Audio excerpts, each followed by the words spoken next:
അപ്പോൾ നമുക്ക് degree level പ്രിലിംസിലൊക്കെ ചോദിക്കുന്ന മാത്സിലെ ഒരു പ്രീവിയസ് ഇയർ ക്വസ്റ്റ്യൻ നോക്കാം. ഇതാണ് ആ ക്വസ്റ്റ്യൻ എന്ന് പറഞ്ഞത്. ഇത് നോക്കുമ്പോൾ നമുക്ക് മനസ്സിലാവും.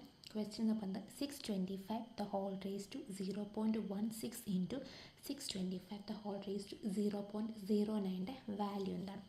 അപ്പോൾ ഇതിന് വേണ്ടി നമ്മൾ പണ്ട് പഠിച്ച ഒരു ഇക്വേഷൻ നമുക്ക് അപ്ലൈ ചെയ്യും. ഇവിടെ രണ്ടിൻ്റെയും ബേസ് സെയിം ആയതുകൊണ്ട് നമുക്ക് ഈ ഇക്വേഷൻ അപ്ലൈ ചെയ്യും. A raise to m into a raise to n എന്ന് പറഞ്ഞത് a raise to m plus n എന്നൊരു ഇക്വേഷൻ നമ്മളിവിടെ അപ്ലൈ ചെയ്യും.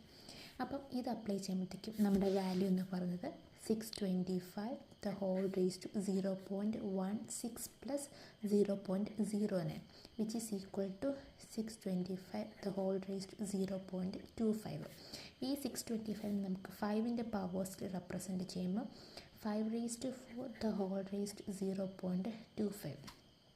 ഈ 0.25നെ നമുക്ക് ഫ്രാക്ഷനിലോട്ട് മാറ്റുമ്പോൾ 5 raised to 4 the whole raised to 1/4.